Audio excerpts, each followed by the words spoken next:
As the dead sleep isn't a challenge, it's an epitaph. 5 graves scattered across the island of Great Bear.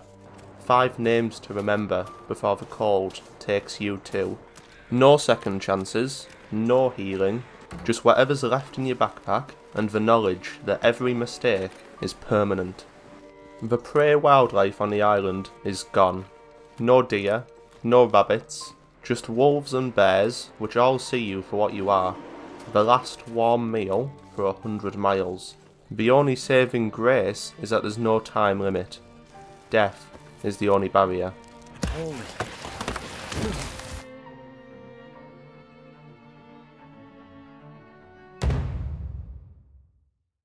We awaken in a destroyed lighthouse in the region of Bleak Inlet, one of the most difficult areas to survive in on all of Great Bear. Loot is scarce as I search the lighthouse, and already the weather is blowing a gale outside. We need to move. Sprinting down the hill, I collect all of the sticks I can find from the ground. Fire is life in temperatures like these. I'm not concerned about tiring myself out from all of this running. If anything, it means I can sleep more, and beds often provide the warmth which can mean the difference between life and death. Right by the water, I see some driftwood which is washed ashore, so I risk running out onto the thin ice to go get it. Not only does this wood last longer in a fire than the sticks we were picking up by the lighthouse, but it also provides more heat, which makes it worth stopping for.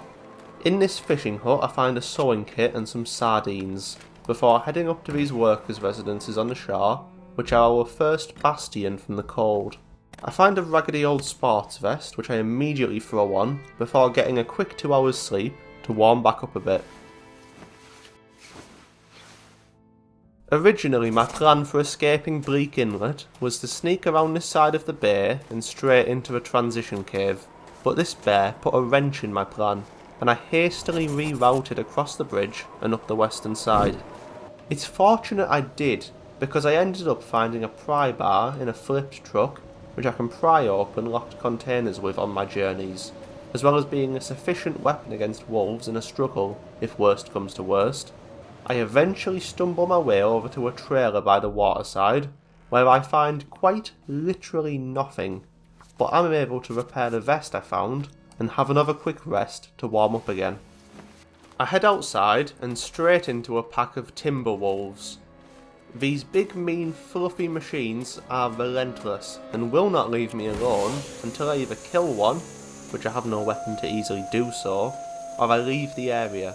They are at least scared of flares however, so I'm not fully screwed yet, but it all depends on if these flares run out before we reach that cave. I burn out the 2 short-lived marine flares quite quickly, but fortunately I still have a single regular flare left which has a much longer life, even if it's not quite as intimidating to the wolves. I reach the cave with over half of the flare's fuel left, so I can use its light to help me navigate through to the neighbouring region. I'm keeping my eye out for any lumps of coal on the floor, as these are an amazing fuel for fires, lasting an hour each and boosting the heat massively.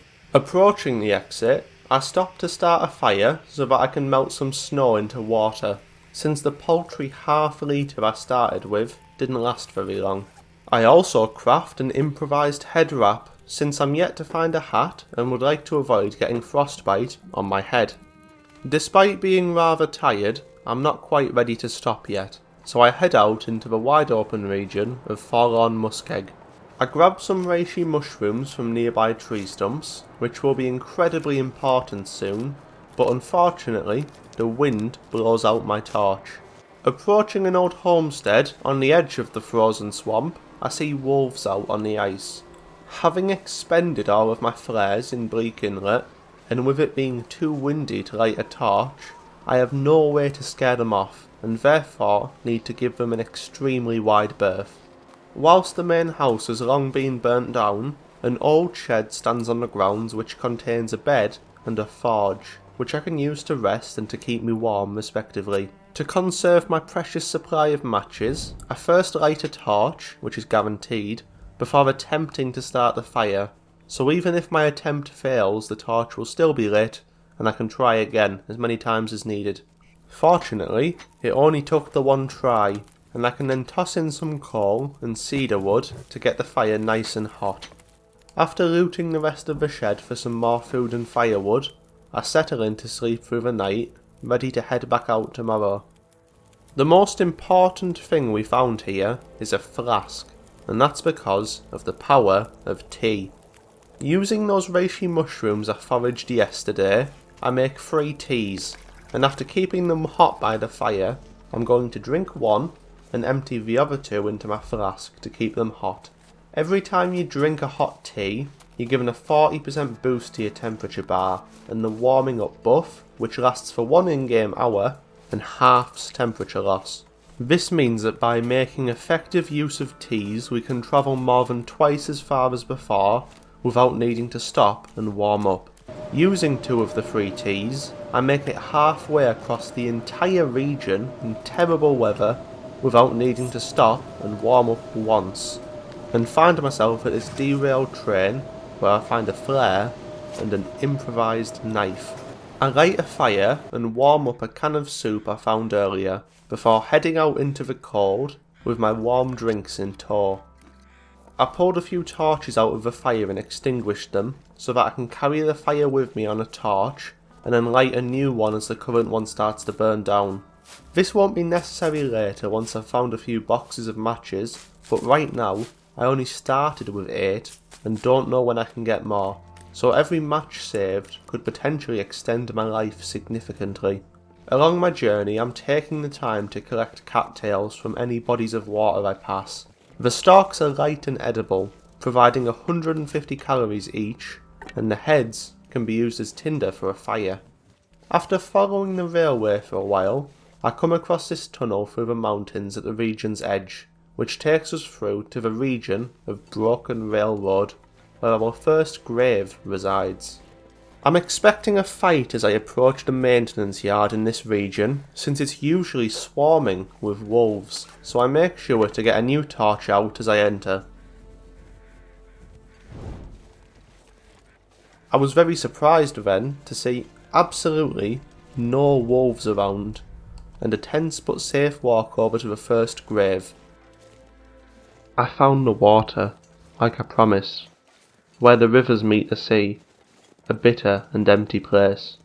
You were right. I retired to the maintenance shed for tonight, and after looting the place for a decent amount of food, and importantly a box of 12 matches, I sit down by the old furnace in the building and light up a fire.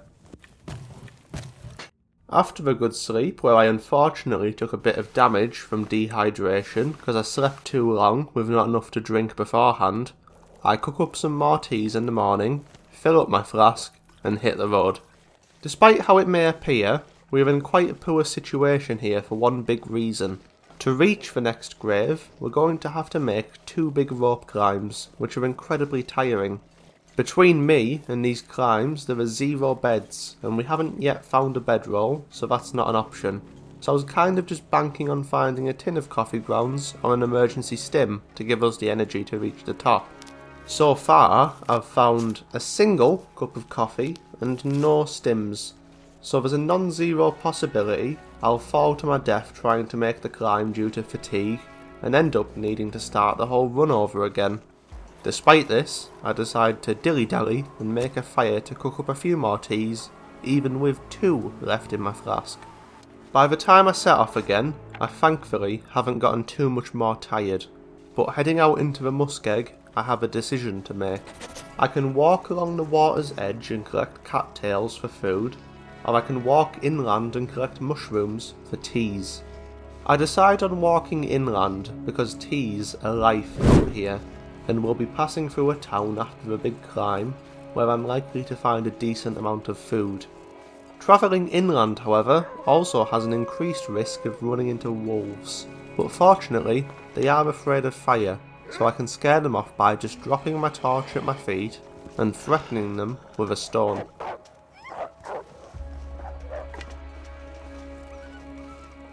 I eventually find my way up to a waterfall with a cave besides it, and after passing through that and up some ledges on the other side, I can leave Forlorn Muskeg and enter into the region of Mountain Town. We've found ourselves in a basin far below the titular mountain town of Milton, so I first need to cross the gap before being faced with those two big rope climbs I mentioned earlier. I forgot to drink my coffee before the first climb, so by the time I reach the shelf, I've lost a lot more fatigue than I maybe could have. Knowing that my margins are now going to be very, very thin, I drop as much as I can bear to lose at the bottom of the second climb. Even so, by the time I've reached a ledge halfway up the rope, I have very little energy left, so I drop even more of my items to try and get underneath 15 kilograms of carry weight. I started to climb but realised that due to my advanced fatigue, I still hadn't regenerated all of my stamina, so I stepped back and drink some water to even further reduce my carry weight whilst I wait. It's soon time to make my attempt. If I lose all my strength and fall, it's not likely to be a drop I survive, so the entire run truly hangs in the balance here. Very near the top, my stamina bar has completely drained. I could lose grip and fall at any moment.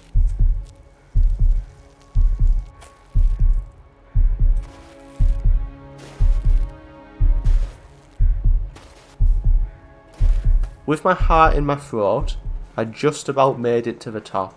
There's no time to lose because with my fatigue bar at 0, I'm slowly losing health which I can't heal back.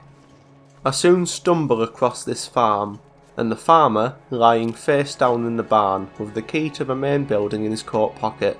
Heading inside, I almost immediately go and collapse on the bed for a short nap to stop the immediate health deterioration. Then, after looting the farm for a bit of food, I sleep for nearly 12 hours straight, taking us to the next morning. I head straight out into the dark, snowy morning, beelining for a nearby gas station where I think I might be able to find a bedroll, to help and avoid the whole falling to my death from sleep situation in the future.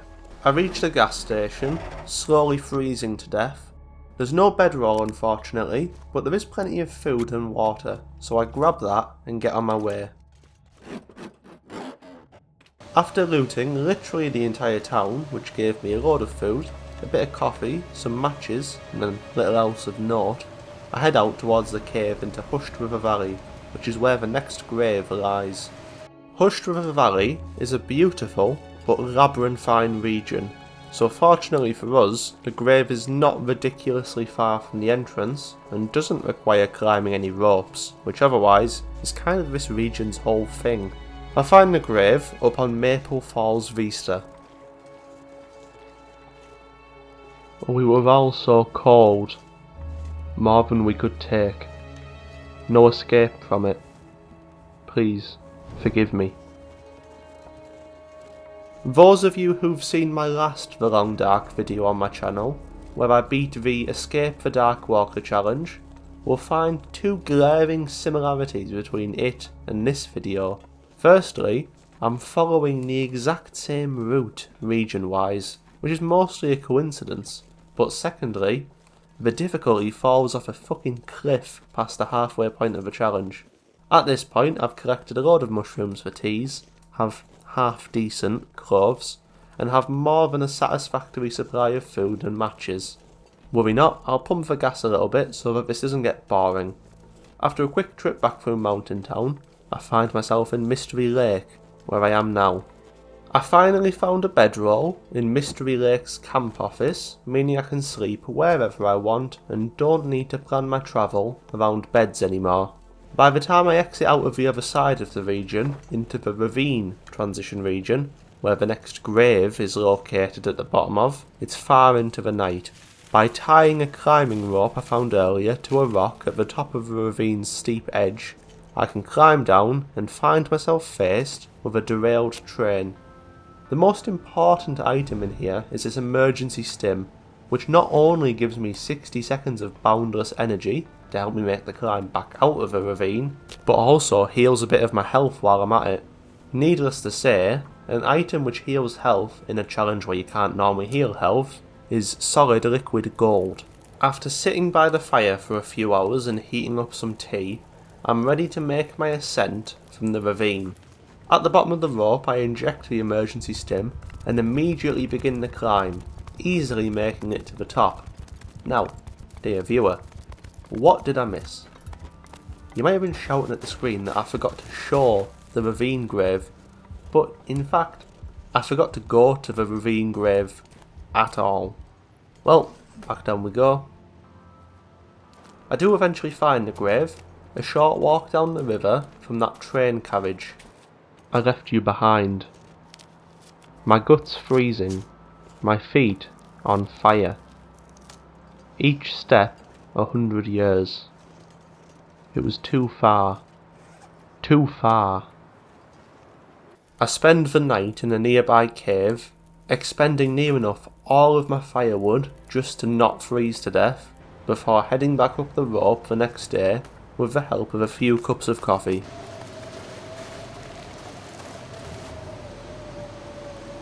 For the next grave, I need to travel along the coast towards Desolation Point, and on my way there, I very nearly run into a pack of timber wolves. It used to be that these were only found in Bleak Inlet, but sometime between when I used to play this game a lot and when I recently picked it back up, they made it so they can spawn rarely in almost any region. Yikes. Once I reach Desolation Point, it's just a short hop, skip and a...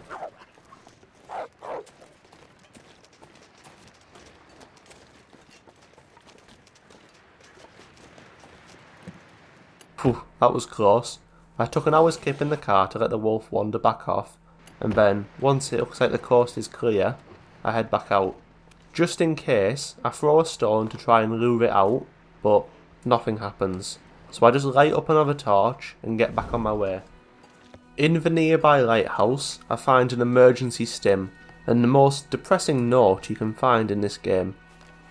Take a second to pause if you'd like to read it and ruin your day. I find the grave near a sunken ship on the shore. Why couldn't you hold out? Why couldn't I let you go? Are you at rest? Is there sky above where you are? Only one grave left. I can't afford to... Oh shit. I take a very wide arch around where that bear was, because I'm not sure if he's going to try and follow me, and then head into this old whale processing building where I'll loot some food and sleep for tonight. I head out the next morning refreshed. Like I was going to say before, I can't afford to take any chances at this point, so I'm going to head back to the region's exit via a mine up here, which would hopefully bypass most wildlife. Oh yeah man. I go to hide in a car but it's too cold, and I don't want to be stuck here freezing to death whilst the bear door camps me, so I'm taking my chances and keeping running. By the time I've looped around, the bear is nowhere to be seen, and I end up spraining an ankle trying to scale this near vertical surface. I do reach the mine in one piece, and now it's time to get a move on. Once I'm back in Coastal Highway, instead of going back through the ravine, I instead go up to this mine, after scaring off a wolf which was in my way, which leads us through to the region of Pleasant Valley.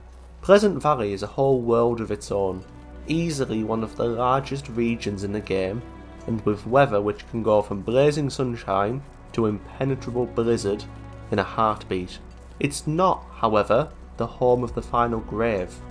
That would be Timberwolf Mountain, which is all the way on the other side of the region. To reach it, I decide to follow this river, but end up having to stop in a cave due to poor weather. By the time the weather has cleared up, it's quite dark. In these early parts of the night, it's still decently warm, but I need to be cautious of an aurora starting up, which would make any wildlife I encounter much more dangerous.